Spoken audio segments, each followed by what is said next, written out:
Okay, hi guys, welcome back to the EdTech. So as promised, we're back with a panel discussion. So I brought back all the speakers from our keynote earlier on in the morning, and Howie, the founder and CEO of Forward School, he'll be leading and moderating this panel discussion. So I'll pass it on to Howie.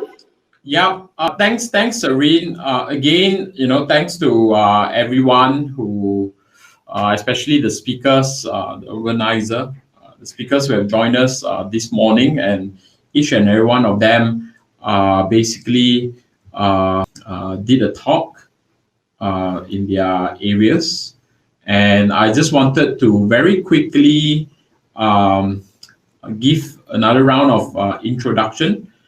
Today we have here Raymond Hall. Raymond is a serial entrepreneur with 3 successful IPOs, and he's currently, a general partner at Kajora, as well as it's a VC, as well as also part of Sunsea. It's Sunsea Capital of the Sunway Group. And then we have Brian Tan, who is the CEO of FutureLab. And it's a cradle-funded EdTech startups that design, manages, and track large-scale mentoring programs across organizations. And in 2020, just June 2020, he was announced to be part of the Holland IQ's top 50 innovative EdTech startups in Southeast Asia. And then we have Manu. Manu is the CEO and founder of Youthopia, Malaysian startup. And he wants to change the face of education by introducing a personalized learning experience for students that leverages their individual strengths. I believe it is also through gamification. And last but not least, we have Jag. Jag is the founder of Kalpha, the mobile app. Jag is based in Singapore, and they have expanded actually to Vietnam. And he will share a bit more about his startup later. So just to go around, I would just love everyone to just give a very short intro about your product. Take time to share with our audience here today on your product positioning and how exactly it is enhancing learning. But before that, I just also wanted to share that there's always a common misconception about EdTech in general, right? So when people talk about EdTech, they always think about it needs to be a fully online e-learning. But in reality, I think that it happens in 4 forms. There's a face-to-face, which actually, KLSS is focusing on, whereby you meet up with someone to learn. But obviously, you get sort of matched through the app. And then there's the blended learning. And then there's the complete online learning, which includes online live. So, yeah, I would perhaps, Brian, you can start first, share with us your product and how is it kind of really enhancing learning. Yeah, everyone for joining. Maybe I'll start by saying that the problem we wanted to solve was actually helping university students get prepared for the workforce. I think the biggest gap we saw was that universities were pushing out talents that were really ready for the digital age. And we wanted to connect them to industry mentors to kind of prepare them for the workforce, tell them, what skills they need to learn, what kind of jobs out there, how to prepare for it and whatnot. So we do this through mentorship, and we actually started with a B2C site. We have a social enterprise where actually we have like 1,000 mentors from all these big companies that students, working professionals, and entrepreneurs can connect with. But eventually we evolved into an enterprise offering as well. So we sell mentorship software to like institutions, government agencies, corporations to help them, design, manage, and track their large-scale programs. So when you talk about, the future of learning, I think it's definitely blended for me. I think like you definitely need that human interaction to believe that everything needs to be curated and customized for the individual as well. So I think, what Manu is doing, what Chang is doing, these things, I completely agree. This is the direction, right? And I think there's also a huge space for collaboration because you can't do everything. It's such a big problem, man. So I think, where FutureLab comes in is very much bringing in the mentors from industry, plugging them into organizations, into universities to really get that, knowledge, that skills knowledge across. And I think in today's day and age, you really need to know what's happening, right? Some companies not hiring, some industries being affected massively, what software you need to learn. There's so much information that we need to know, especially with this kind of situation right now. Right. Yeah, I totally agree that the future of learning is blended. Not too big of a fan of a full online learning, but that's my personal opinion. And how about you, Manu? Yeah, thanks, Howie. A little bit about Youthopia. So we started off with the intention of doing skills development for children. I think like what Brian mentioned as well, I was from the corporate side, right? So I used to hear lots of people fresh out of school or fresh out of uni, and they don't have the right skills that are needed. They might have the string of A's, but if I put them in front of a client, if I get them to solve some problems, they're unable to think on their feet.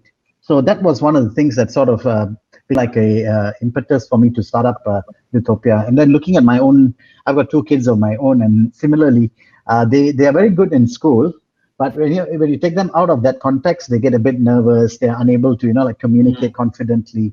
So that's why we that skills development, critical thinking, creative problem solving. These are core skills that we can build anything else on top of. So even before you learn, let's say programming at forward school, you would need to learn or have the quality of grit, for example. So these are the kind of skills that we intend to do. And the way we approached it when we initially started Youthopia is definitely blended.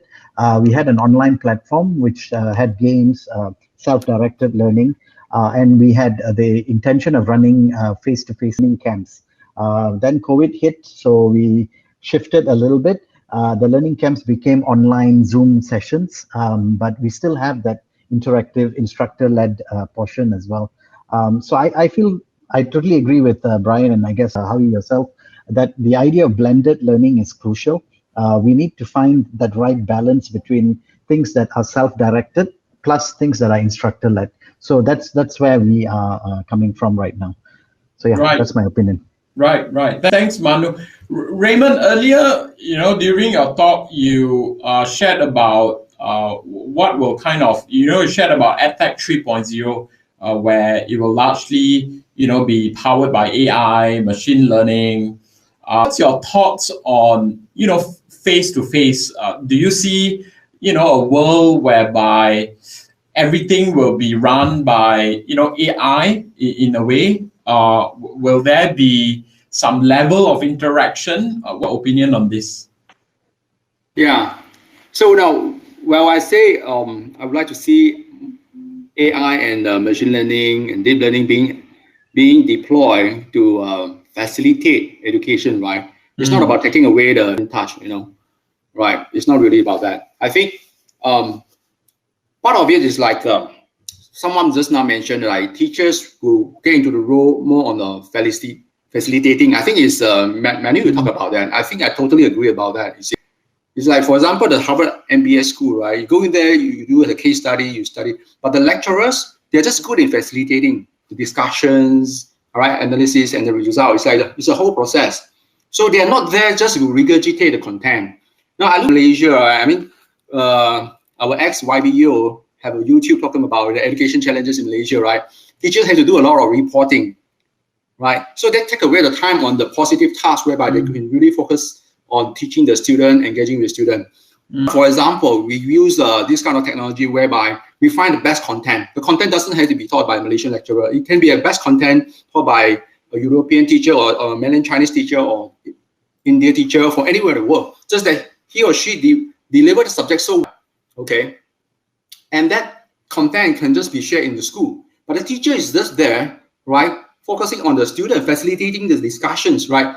She doesn't, or the local teacher doesn't have to have the skill set to be very engaging teaching, because some people, they just have a lot of knowledge, but they cannot engage with the student of different ages, right? So the teachers should focus on that kind of facilitation process. Teaching the content, give it, we can use AR and VR, all these things to deliver. So this sort of like remove the burden from the teachers to be like, wow, everything I have to handle myself. So yeah, I would say I will foresee this kind of hybrid learning, like what you all say, right, will be the key focus. But one more important thing is about delivering the content, teacher facilitation, but the more important part is about bring down the cost structures, right? The cost structures. Otherwise, like what I say, the lifetime saving or lifetime debt, right, for the kids. So yeah, that's the way to go. Yeah. Thanks, Raymond. Those are really excellent examples that we have given there. Jack, interesting model you have there, especially, when you look around, obviously one of the startups that's focusing on skills or knowledge sharing is Skillshare.com, right? Where it is entirely online. And then there are another startup, I can't kind of really recall, but it's been popping up in my feeds these days. They primarily focus on the Spanish audience, but they are fully online as well. So Jack, perhaps you can share with our audience today what makes you position your model in the sense that it's face-to-face as well. You meet up someone and you learn. Sure. So hearing the conversations around what Brian and Manu said, it's pretty much transitioning from student life, essentially beyond school, right? You are trying to tackle that problem. So unfortunately for me, I would say, okay, maybe before I share the genesis of my startup Kalpha, I was actually a victim of this transition, right? So I'm fresh out from college. I tried to enter into the business world, and that's whereby I really found a very big gap, right? I'm the one that actually went through it. So what happened is I actually took my degree in the University of Melbourne, right? So I did my degree there. I studied economics and finance. Somehow or other, I got really interested in the culinary world, right? So what I did was to straight fresh out from college, I actually started a Chinese restaurant. And that's whereby I really jumped into a really huge hurdle, right? So how am I supposed to obtain business knowledge when I study commerce, right? Business commerce through and through. So when I started up the Chinese restaurant, I was like, the learning curve was so tight. So essentially what I did was to consistently went out, start to seek all kinds of knowledge possible, which is essentially to meet up with the right people, right? I will shut my shop early. I'll go out there to another Chinese restaurant, right? To find another restaurateur and please teach me something, right? I'll bounce ideas with them and stuff like that. And that's essentially the nuggets of knowledge that I obtained throughout the years and eventually got my business to success, right? So my Chinese restaurant was like bleeding money for like the first 10th month. Then essentially after learning what other restaurateurs do, I applied those knowledge and I got the business to profitability after 1 year. So of that journey, so anyway, that journey lasted for 2 years. I sold the business. I came back to Singapore and said, look, what kind of real value did I take out from that journey, right? And it really comes down to just learning the real experience or rather the experts out there, right? From real life knowledge. And that is essentially the essence of Kalpha. How do I bridge that knowledge gap? Meeting the right people when I'm a really keen interested, you see? So that is the one that I took out. I tried to remodel everything to basically reenact that experience, right? How can I connect people on a very genuine, very sincere, very organic one-to-one kind of meetup? And of course, because I think no doubt you cannot beat face-to-face learning, right? I think that's one of the core elements for learning, or rather I would say the most effective one. So that's how we put our model together to form Kalpha, essentially, right? A one-to-one meetup platform whereby you can connect with people to learn and share from them.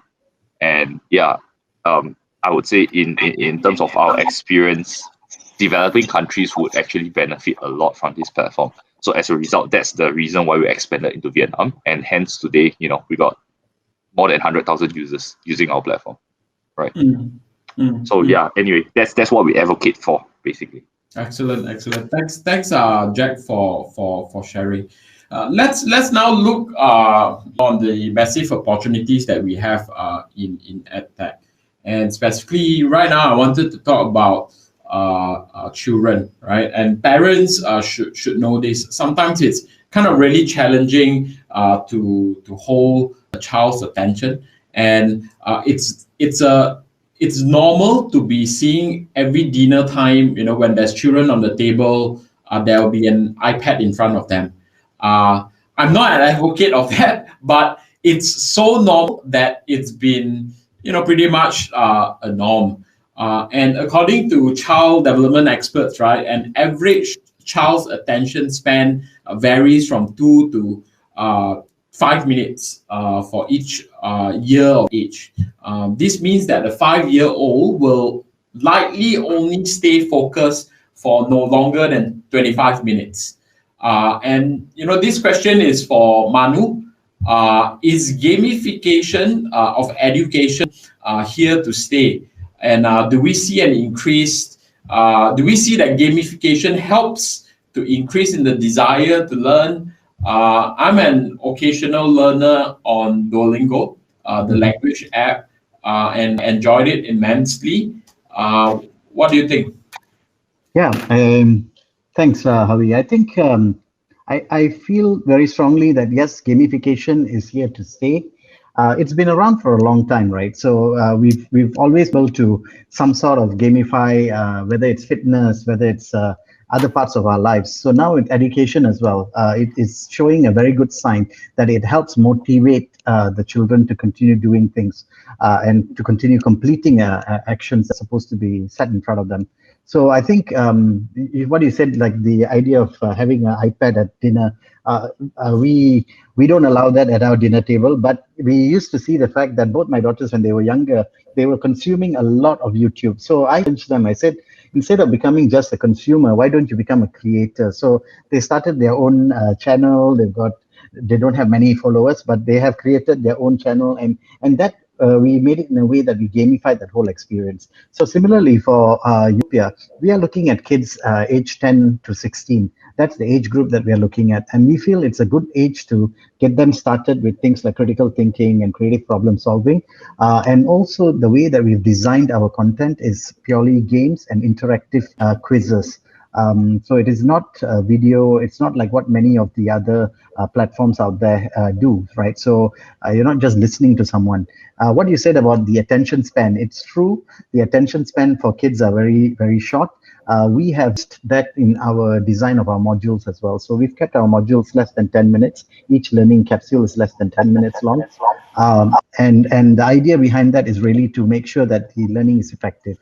But on the flip side, if something is interesting, let's say gaming or they're playing a game, they can go longer than 25 minutes, right? Without even worrying. They may not even eat lunch or dinner. So it's just about creating content that engages them, hits them in a place where they are interested in, and then the learning can become almost visible. They're learning by doing, and by doing and playing those games, they are absorbing these new skills. So that's our philosophy at Youthopia. Great. Yeah, I have 2 daughters actually, and I learn them from iPad as well. And I realized that when you don't give them the instant gratification that they crave, their attention span actually improves. And you realize that children who don't really look at the screens that much, they can read. And they love to read, and that's my own finding. Thanks, Manu, for sharing. So now I'm going to shift my focus to Brian and Jack, and we all know that it is important to continually upgrade our skills and adapt to the changing demands in the economy, whether is it professionally or personally. Again, whether it's learning a new language, picking up a hobby like knitting, and to become proficient in something entirely new, like what Jack has shared earlier. about him jumping into the business world, right? EdTech is instigating a very pragmatic shift in education by transforming kind of really how we learn, right? While making it accessible and affordable. So for Brian and Jack, let's start with Brian, right? Same questions for both. I would kind of really like to hear, right, how FutureLab in this case taking on this opportunity. We all know that you have a platform to connect us with the mentors. How has it been working so far? Are people really connecting on your platform and engaged? Are there any success stories that you can share with us? Okay, so I think to start with, I think mentorship is not really like a class, right? So I think when you got to think about mentorship is a bit more like a lifelong learning, right? You have multiple mentors that's guiding you. What we notice with our users that they don't know what to do, actually. Like actually when a lot of university students, when they graduate, they don't know what to do. A lot of high school students picking a degree, they don't know what to choose, right? Actually, so where we actually come in is actually help them get guidance in terms of the direction they want to go towards, right? And so in terms of helping people figure out what they want to do and how to get there, we help loads of people. In terms of helping people get their goals, that takes time. So whenever you're trying to build a business, it's going to take you years. I mean, I'm still building that, right? It's 5 years. So, but what happens is that we provide you access to a mentor that guides you the entire journey, right? And also a network of other mentors where you have different stages. So personally for me, I of course have my own mentors, right? I got Series A mentors, Series B mentors, starting mentors. And at the same time, I kind of grow with them and I can go to them anytime I need to speak. So I think what we are very focused on is that we want to help use people to give guidance, because I think, I think everyone does this already, right? Why do you choose a degree? Probably your uncle is a doctor or your dad's a lawyer or something like that, right? We already do this, right? How to get into a company is, my brother is working in Accenture, so I'm just gonna get him to submit an application, right? But not everyone has those connections. Not everyone has that exposure to different things. And I think where we want to come in is that we want to give everyone an opportunity to speak to a Google engineer. Doesn't matter where you're from, as long as you have a phone. You might be a big fan of Google, right? But because you don't hang out in those circles, you didn't go to the right university, you don't have the right social status, you can't have those access, right? So we really want to help people dream bigger. So not really in terms of like getting them from point A to point B. We show them where they want to go, and we can work with people like we work with Plan, Go1, CloudSwift to provide the online courses, materials to get them from step A to step B to step C, right? So that's what we come in as, helping mentors give the guidance, because there's a million courses, right? But what courses should you do, right? That's the issue here, right? You want a digital marketing course? Next Academy got one, Forward School got one, right? Like everyone has one. But where would the mentor go like, hey, this one is the best, go for this. So I guess that's the way that we are attacking this thing, a bit more like helping the individual person discover what they want to do. Then they can, and there's enough content out there to learn it yourself, like YouTube, Coursera, whatnot. It's just like where to start, how to start, and what are the steps to get there. So I guess that's our slightly different approach to it now. Right. Thanks, Brian, for sharing. Jack, your what do you think? Yeah. So for us, it's pretty similar actually. So what Brian did is to actually have a platform that inspires connection, right? So as a result, people get ideas or life directions that they can tap on others' expertise, so that they can make better or more informed decisions in that sense. So likewise for us in Kalpha, it's the same. So what we do is we actually have a platform that we engage people that are interested to share, right? The thing is that we do not disqualify anybody who are so-called not certified, So long as people who are willing to share whatever that they deem that they are good enough. Obviously, we do moderate those listings that come on board, and obviously we hope meetups happen, and it did, right? So there are a few examples that I can share. So there are people who are on the platform sharing about, say, real estate and whatsoever. So because of that, they get into the circle, and eventually they manage to land a job as a real estate agent, something like that. There are people who are obviously gain a new set of skills there are people who are so inspired by meeting like businessmen, and as a result, they become business people as well, right? They started their own startup and stuff like that. But I think one really heartwarming story in our user base is that we actually started this mental well-being category, right? Like people are just there to share about how do you take care of yourself on a spiritual and emotional level, right? Because there is one sector that many a time people just kind of forsake. They're just going after their career, right? So we noticed one user kind of chopped quite a bit of meetups in that particular sector, which we thought was pretty interesting, and only to reach out to him. And apparently the guy was actually suicidal, right? Yeah. So because of our platform, he managed to meet the right people who encouraged him, and till he kind of got himself out from the vicious cycle of depression in that sense.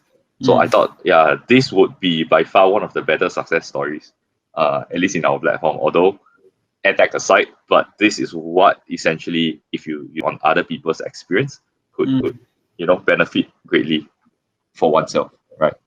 Amazing. Thanks for sharing, Jack. I'm going to shift to Raymond, being the money guy. The education market in Southeast Asia is growing at an incredible rate. I mean, obviously we are, Southeast Asia is a developing country, so more and more affluent people are investing into education, and there are a lot of stats that supports that. And looking at this incredible growth, how is Samsi or even Kajora in a sense investing into EdTech, right? And how would you describe your own investment philosophy in the sense? I think you have addressed this in your talk earlier, but I think for those who are new, that's just joined us earlier, could benefit from hearing from you again. What will be the startups that would attract you to invest, and where should new EdTech founders be focusing on? Okay, so let me try to address from two angles. One is from the CVC side, all right, which is Sunway Capital, so CVC side. The other side is from and we have a growth stage fund together with a Korean company called Intervest, right? It's a Series B $100 million fund targeting Southeast Asia. So from CVC perspective, of course, Sunway, it has its ecosystem, right? And from the mall business to healthcare to education, which is a not-for-profit kind of foundations, right? So that's the reason why Sunway invests into 42, because it's under the chairman, the philosophy is about sustainability, right? And the ESG kind of things, right? So social impact. So Lab 42 is like a free educations for people who want to reskill, upskill, whatever. I think, to me, there are others potentials even when it comes to EdTech, right? We have like SnapAsk, right? Talking to Sunway as well. SnapAsk is the Hong Kong startup, which actually in Malaysia alone they have like 600 subscriber. Paying user is a different story, right? People that just subscribe, they want to use, they test it out. Okay, hey, I just snap a question of math, and then okay, I can get a guidance from a teacher. And particularly good things about this SnapAsk is like they work with Taiwan government. Taiwan government is so effective, they bring it down to certain school. And the school is getting the teachers to teach math with the assistance of SnapAsk, so that they have a portfolio view of the students' strength on the various kind of topic with the math, like the subtopic. And at the same time, they can still engage with the kids, right, or the students after school, right? So these are clear example. So CVC tends to look at certain things that is not too disruptive, because it has to be like based on our existing business platform, the ecosystem, so that we can do incremental or bigger significant changes, but engage with the startup. Okay, and Sunway will put money and invest in them. As from Kajora and Interest, sometimes because we can go even earlier stage of certain strategic investment. That's the reason why they invest into the AI math company, right? It's like mathematics answered by Google machines, okay, that kind of things. And surprisingly, the Tokyo universities and Korean are using it, right? So I think they are just building a use case for the futures, because it's so early stage when we apply to AI to education in such a way. So Now, these are two perspectives, right? That for those who missed my session this, but personally, I really think that we should remodel it. I mean, FutureLab, right? Kalpha and Youth, right? Youthopia. Right? I think you are doing great things, right? It's like you're using this EdTech 2.0 and you're testing new things, right? I believe by the time you continue doing it for the next 5 to 10 years, you'll be a very different platform, okay? And I would like to give you a mission, right, that will really sort of like reduce, right, the cost structures of educations. Nowadays, being a parent, our biggest saving is really for our kids' future education, right? A big chunk of it, right? I think there are a lot of ways we can reduce that cost. Lab 42, I want to mention that is because the billionaire out of France, he set up the things out of this kind of mentality. He also wanted to challenge the mainstream educations, right? Give equal opportunity for kids. It's your own initiative. It can be free, right? Howie, you're doing the right thing. Lower their entry cost. Start with 3,000. We come out, then we have that sort of like agreement, right? You will pay back, right? So there's a sense of responsibility. I actually like to think that they cannot be totally free, because when you pay for it, you more cherish it rather than totally free. You give up. If it's free, maybe I'll give up easily. You pay something, there's a barrier to exit, right? So things like that. So yeah, my biggest thing I would like to see is really the remodeling and revamping of the whole mainstream education industry. Right. Yeah, I'm asking. It's also because startups like mine, or even startups like Brian, and Brian actually did share about one of the challenges is actually fundraising, right? Yes. Especially from VC, because and they are also because they are looking at scale, right? It needs to make sense for you all, and platforms that can kind of really show huge scale. Most of the time, I'm not saying it's less attractive to invest in, but we need to tell a story of, we have AI, and then we're going to do this, and then we're going to scale. Yeah, so I think this is the challenges. I know where you're heading. I think these challenges. I know Brian 2 years ago, and maybe starting talking about FutureLab, and I really see. I have interest in that. But at that time, I look at it this way: VCs are like this. Initially, the first thing they do is they want to look at those copycat versions who can copy the China successful model, the Indian champion or the US champion model, right? And scale up fast, right? So typically, you look at it, copycat and all these things, Run Guru, all these things. That's why I call them the Ed 2.0, right? They're creating the Shopee and Lazada for education industry. Like it's an e-marketplace platform, right? So it's a different kind of how to say, it's a quick win for the VC. It's like because you have a successful model, right, to benchmark. Now, with all these big players in place right now, it's just like e-marketplace, right? You already have Shopee and Lazada. Now, what's next can you do, right? People go into e-commerce enabling and other related kind of e-commerce kind of services, but you are not doing the platform anymore.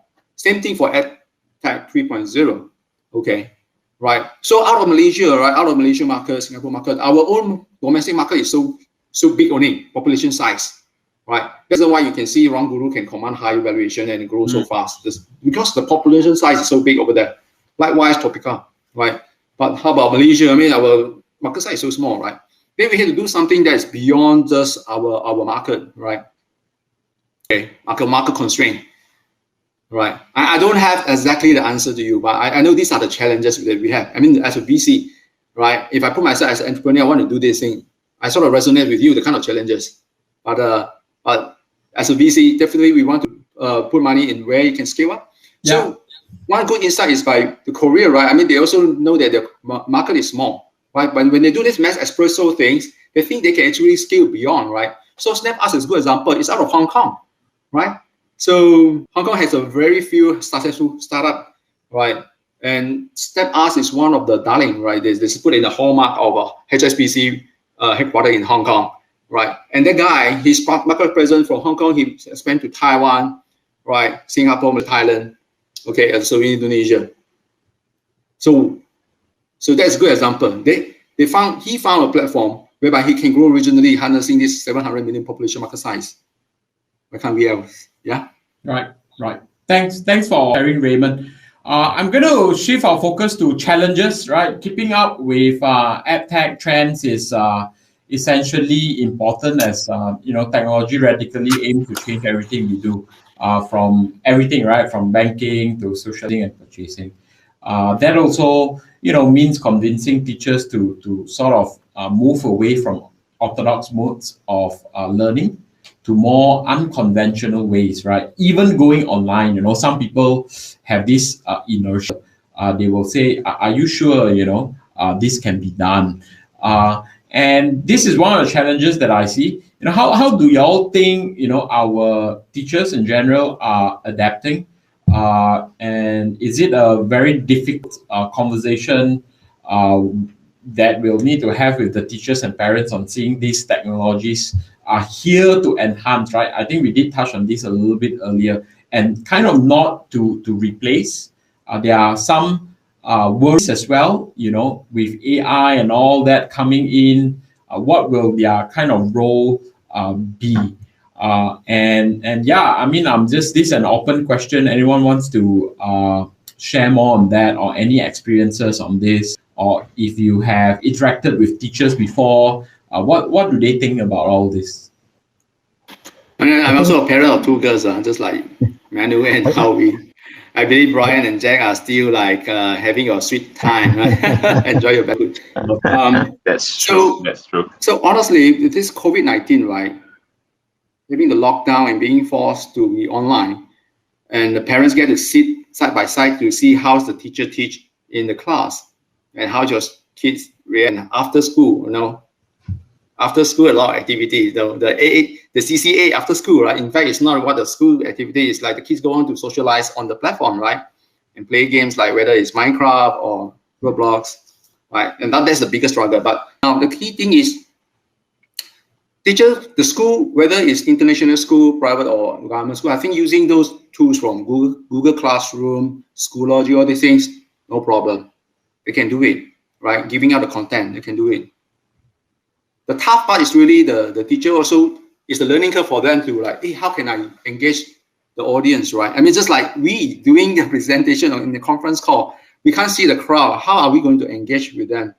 Okay, this is challenging. I mean, so this is the part that I think the current platform to deliver online educations, has even like on this kind of online conference, it's not sufficient yet. Zoom, whatever you name it, AirMate, not sufficient yet, because there's just no way we can really engage with the crowd. I see you nodding and all these things, but I can't see the rest of the audience, right? The body language. Same for the teacher and kids. So I think this part need to improve. The other part is really the after schools, like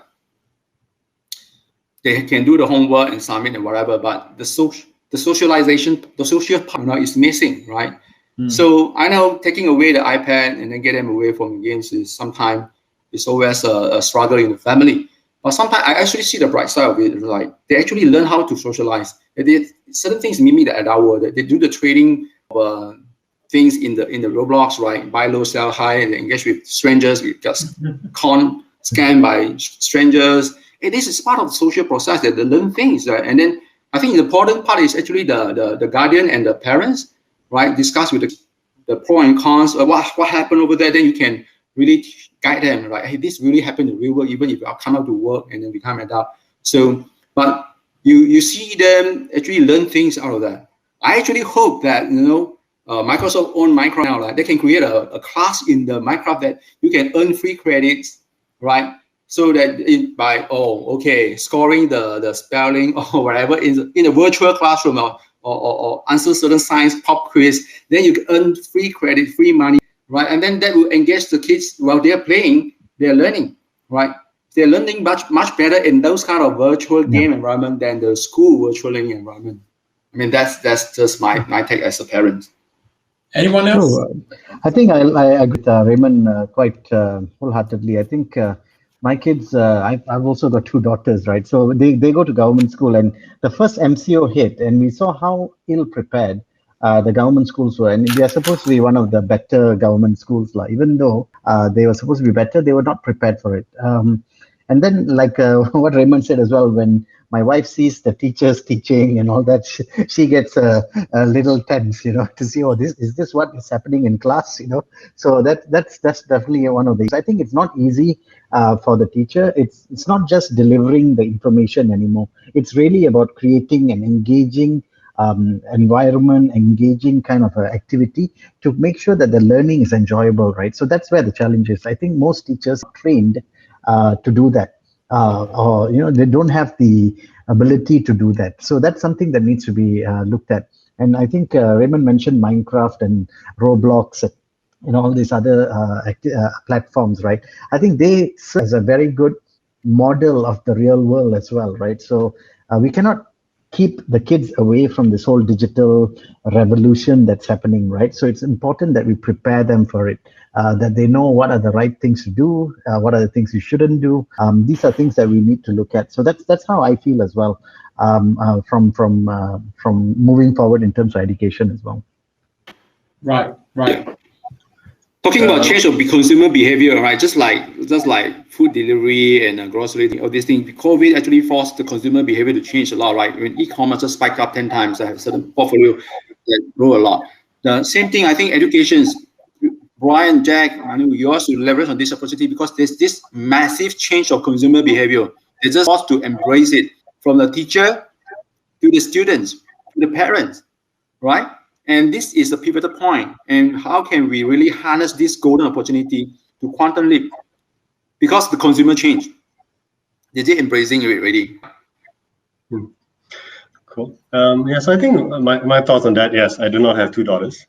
But I would say that I learned a lot of stuff through YouTube, right? I think a lot of entrepreneurs look at what they need to learn, digital marketing, SEO, whatever, through YouTube, right? YouTube is a great place to learn.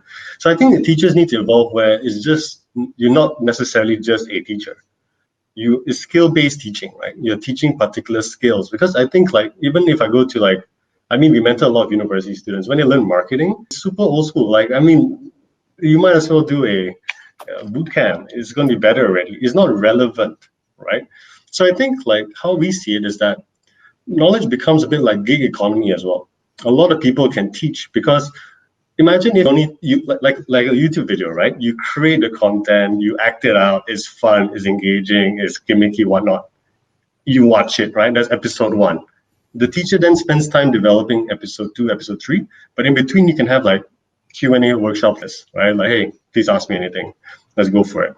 So I do see I also met other EdTech startups in Berlin that's doing these things now, like Netflix quality content, and they also track what you see. So it's on a special device that you can see where the kids are looking at, and also it checks whether you're looking at the right things or not. So these things it's really exciting and really awesome, right? But I don't see how that will be adapted into Southeast Asia so quickly, right? So I think not ready yet, not ready yet. But I would say feels like YouTube is ready, right? As Raymond mentioned earlier, it doesn't matter where you're from, doesn't need to be Malaysians, right? You can be the best teacher for this particular content. The government could even just hire a bunch of content creators to create an entire syllabus and then digitally transmit it, right? So I think it's very exciting. But again, I think the problem EdTech is just adoption. I think that there's a million ways that we can imagine how education should be. But at the end of the day, the parents might not like it, don't believe in it, right? The university, no way going to try this. The VC, no, it's a crazy product. No one's going to take it. We're not going to fund it, right? So it's just a tough thing, but we all know it will change, right? It will definitely change. And I think the whole COVID situation has been very good in terms of that switch, but it takes time. It's not easy. I think there's a lot of things we have to think about, especially when you think about learning, right? Because there's so many learning styles as well. I like to watch. I have friends that like to read, right? I don't like to read. I like to listen and visually look at stuff. That's why YouTube works for me a lot. But when I send YouTube videos to my girlfriend, she's like, "Oh, send me an article." I was like, "I'm not gonna find an article for you. Go find your own article." so I think for me, I'm quite excited for that, because I think for teachers as well, their jobs become more exciting, because it's not so one-dimensional anymore, right? It's your style. You become like a influencer, right? You become world-famous teachers, right? And that is quite exciting if you like to teach. So I think teachers will evolve as well. I think they have to evolve. evolve. Yeah.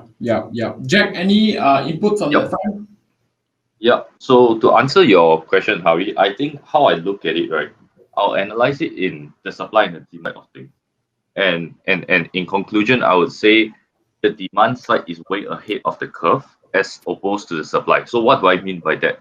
So likewise, I would say that in terms of demand, consumption of educational materials and all, I think the demand side of things, people have evolved to become more vocal and more open to different alternative form of learning, right? So back then in the past, it's just like whatever that's available to me, let's say a textbook, or one single educational video, and that's it. That's all that is available out there.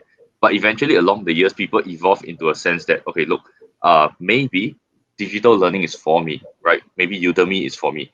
And another set of demographic group would say, no, I still prefer going to class, very traditional format and all.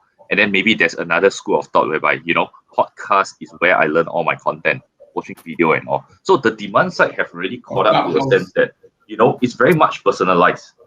This is what works for me. It may not work for the other side of things. So be very vocal about it. They'll say that I like this, I like that. I may not like these certain things, right? Now, if we flip that side to the other side of the story, which is the supply side, I fully agree with Brian. So it comes to adoption, right? There are so many tools, so many instruments out there to allow educators, right? Be it very casual sharers, be it just people that are trying to transfer their knowledge and all. I'll deem them as educator in a nutshell. How willing are they to adopt this certain tool to deliver that form of messages, right? So maybe on one hand, right now I would say that they are so rooted to the sense that it's still pretty much traditional. They still want the very basic whereby, okay, one to many. Maybe now we are evolving because of COVID, because the pandemic is accelerated to a point that, okay, look, Zoom is acceptable now. But back then, it's still very much traditional coming to a classroom, right? So now the supply side of things, which are the educators, is just slowly trying to transition over. So it's just a matter of time before the supply and the demand meet in the middle at the sweet spot. But I think definitely it takes time, and obviously with the support of larger institutional funds to push these efforts, or a bigger organization, right, a government body or whatsoever that promotes this, then we can see that education in general as a whole, the landscape will change drastically into a become more dynamic one, as opposed to very one-dimensional kind of landscape. So yes, that's how I view it. Very much so when I bounce ideas with the rest of other startups, which is where I'm incubated in, right? There's many other people. So these are very common topics that we talk about. Yeah. Sometimes, you mentioned about top down, the government down. I think there's some need for that as well, especially when it comes to policies. And I think that's also why, I'm very excited for Indonesia. I think to a certain extent, they are making massive headways, and they are growing rapidly. So let's come to a close now. There is no doubt that global opportunities in South Asia is huge. As an EdTech startup, based in Southeast Asia, how do you think we can kind of really venture into foreign markets, or some of y'all are already having a platform which technically makes you pretty much a global platform of sort. But I would like to kind of hear if there are any challenges or if there's any know-how that we can share with our audience today in terms of how you get out from where you first started. As at least for me, forward school, doing it in Malaysia is one thing, right? Doing it in entirely new country is another thing. And obviously there are also cultural challenges and differences. And what are your thoughts on that? Maybe we go with Jack first. Yeah. Yep. Maybe I'll take it first. Okay. For me, in short, right, really knowing your customers. I think that will be the biggest hurdle, right? So if you can, like I mentioned, the demand side of things, people are starting to change. They are being more vocal about what they want. So now it really comes to us as a platform player, or rather the people that's trying to change the landscape, right? How do we really know our customers? That is the way that I think we should approach the subject. So if able to identify and profile our users or whatever participant that comes into our platform, we can actually cater to them, right, in a more very tailored manner. So, and that's whereby I really feel the value of machine learning as well as artificial intelligence comes about, right? On the get-go, when users come on board, how do we already profile them and understand them? Like say, okay, maybe these are what you are here in the platform for. You know, you are more of a casual kind of guy in terms of learning, and these are the right content for you. Alternatively, if you are still pretty traditional in that sense that, okay, look, I am learning always have to be backed by certification, right? They have to be validated by certain bigger institutions. Then look, these content for you. So to me, how do we break down all these elements, really understand them? This would be the one that really push us to the next level in terms of the education world. That's how I look at it. Thanks. Manu? Yep. I think I'd agree with what Jack said. So I think knowing your customer is definitely one very important thing. Even with Youthopia, the reason partially we chose skills is because we feel it's very crucial. The other thing is it translates across borders much more easily. We don't need to worry about curriculum in the different countries. The only thing we need to do is translate the content into the local language, and that's quite easy to do. So we had, when we first started off, so we had some trials with a couple of schools in Vietnam. They found the content useful, but if you don't have boots on the ground, it's still difficult to build that market out. So now we are looking at Indonesia as well, but we had to work through a partner. So there's a partner who's going to be building a team to help marketers into the Indonesian market. So I think knowing the market, knowing the target audience is crucial, knowing the competitive space is crucial. I think especially in initial stage, even if you're a platform like what we have, you still need to have some, you need still, shake hands, or shake hands or do whatever it is in the post-COVID world. We need to still do that, right? So to build that relationship, to build that connection in these new markets. So although the content can translate quite easily across borders, the face-to-face thing is still required. I think that's going to be crucial. So finding the right people to work with is going to be extremely important. Thanks. Brian? Yeah, I mean, like Jack and Manu have, picked two really good points. Understand your customers and, partnerships. So I think for us as well, as I mentioned to you earlier, I think education is a very big problem, right? One can do it alone. So how we got into Singapore is that we worked with another FutureLab almost equivalent called Advisory SG, and they're not tech-based. So we basically just came in as a tech partner, and just the entire community went on our system, right? And now it's a cross synergy between Singaporean mentors to Malaysia students, Malaysian mentors to Singapore. Same thing what we're doing in Indonesia as well, right? We started working with these kind of societies that, there's a lot of non-profits that's trying to help education, right? I think education is one of the things that you say you want to help them, a lot of people want to work with you, right? It's education, right? So there's enough societies helping refugees, there's enough of us to expand. Where we come in is tech, right? A lot of these guys don't have the tech. So we power the entire system and connect it to our ecosystem. So in Southeast Asia now, we have around 2.5K mentors in mostly IR 4.0 space. So your digital marketeers, your entrepreneurs and whatnot. And there's a lot of cross synergies between Indonesia to Malaysia and Singapore. Singapore expand to Indonesia, we have mentors there. Indonesia want to get a job in Singapore, we got mentors there, right? So I think with knowledge sharing, it shouldn't be a country thing in the first place, right? It should be a global thing. So because we are tech-based and we do video calls exactly like this, even in year 2, we already had 35 different nationalities connecting. But now we're just really focusing on the mentor acquisition part per country. And what we realize is that everyone wants a outside point of view as well. Not just having, I've been part of many Malaysian programs, all the mentors are the same actually. The Magic mentors are the same as MTech mentors, are the same as Cradle mentors. But sometimes I would like someone that is an expert in machine learning from Korea, right, which really knows machine learning.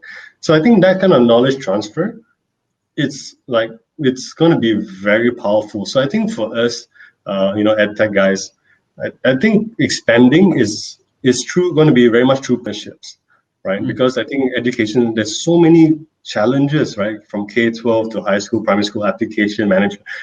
You don't need to do everything, but you're helping that one piece in solving education in that particular country. And I think that's a great way of looking at expansion. It's not like a grab trying to compete, right? It's a bit more like, hey, I can do this really well. I can teach it in here, right? That's why, as you mentioned, it doesn't need to be Malaysians teaching Malaysians. It can be anyone teaching anyone. But I think if we have that kind of mindset, I think we can expand very quickly. And hopefully other founders think the same way as well. Then it's a lot easier to work together. Excellent, excellent. Raymond, anything to add to that? No, well, I think one thing important I want to add is not on the funding side, right? I may not be giving you the money today. I'm going to teach you something that you can be able to fundraise somewhere else. I do from a CVC perspective, corporate VC perspective. I do see in the other verticals, right? For example, e-commerce and what else? Healthcare, right? They go fundraise from the corporate VC. They choose a country champion, or not, I wouldn't say champion, but they choose within the country certain conglomerate, right? That of course they can bring the money, but important thing is they can bring the smart money, right? And they go and form a joint venture or just partnership with a conglomerate who happens to be in the education industry or to be healthcare or whatever industry. That let's form a partnership. I'm going to help your business, right, to bring in all these new changes, a new way of doing things when it comes to education. At the same time, you have a chance to invest on top of my corporate. Okay, so you can invest. Okay, you can invest just to form the joint venture within the country itself. So as a corporate investor, what is the flexibility? What are the benefits? It's like, okay, from business perspective, I can try out pilot test with this startup, new things, right? If it's good, then I put in money, all right, become the joint venture partners with that startup. If I like it even further, I can put money on the top co, on the headquarter side, right? So that I also sit along other VC. So what I'm trying to say here is, like, I know some of you facing challenges, facing money purely from those financial focused VC, but perhaps you could shift focus towards a CVC. Yeah. So I hope this is a good takeaway for you guys. Thank you. Thanks, Raymond. I think when Serene is here means our time is up. It's been really enjoyable, hearing from every one of you. I'm sure our audience enjoy it as well, and that they have gained valuable insights and learnings from your experiences. And so, thank you very much for coming on board this panel, and of course taking on a keynote. And yeah. I will pass the time now to Serene. Actually, we have one Q&A. Serene, maybe you can... Yeah, okay. So Putri actually asked how to gather your best team or best talent to work in the developing educational platform. Maybe Jack, you can share with us. Best team? Well, what do you mean best team here? To do our startup or... Yeah, I think like how you select a good what that you will define will be a good talent for your team. Like this, I think the certification counts or the experience counts, and how does this varies in your team? I think given that we're in a startup space, right, we don't have a real luxury to pick and choose, right? Whoever that comes on board, we have to try and error, I would say. But definitely, on experience counts, but then again, it really comes down to mindset, right? If you are here to make a point, you're here to change for the better, be it for the industry, for the company. I think that's really how it starts. If you are here to, there are people who just try to go through the motion, then it's really not going to work in a startup scene. And this is applicable to startup throughout, right? As an entrepreneur, as a businessman. We cannot just pick anybody. We need to pick somebody who is self-motivated and passionate in the field, especially. Again, I'll stick to it. We don't have the luxury to pick and choose. I can't answer that question really well. I think to echo Jack's thought, right? I mean, beggars can't be choosers, but it's more important than that. It's really to sell the dream. And in certain cases, let's say in my case, I need game developers to create the games, right? Obviously, the certification or the experience really counts, but the mindset above everything, working for a startup, it's a totally different game. I used to be in a corporate side. It's totally different. You can cruise, you can cruise through your career as a corporate person, but not in a startup. So I guess the mindset is the key thing that we're going to be looking for. People who are interested in solving the problem. That's right. Just to quickly add there as well, like fire fast, right? So like if you try them out, figure out like how to hire, like, I think as founders, we don't have the luxury. So that means that we have to have very good processes, like that the founders need to develop, right? And I think what I found as well is like, we can find out whether people have passion for the thing very early on. So I think if you can identify like what checkpoints they need to kind of hit, get them out, right?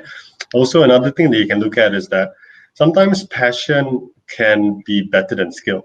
So if you can find someone that is like junior, very passionate about the problem you're solving, the skills can be taught, right? So then you will build the best team because you didn't just hire them in, you actually built them up, right? So I think that is something quite good to think about. So for example, for developers, I like to take them from like, coding boot camps, because these people are trying to change their career, right? Then FutureLab promotes, right? Chasing your dreams, do whatever you want. So like finding the people that is brave enough to do these kind of schools, go to forward school, learn these skills, right?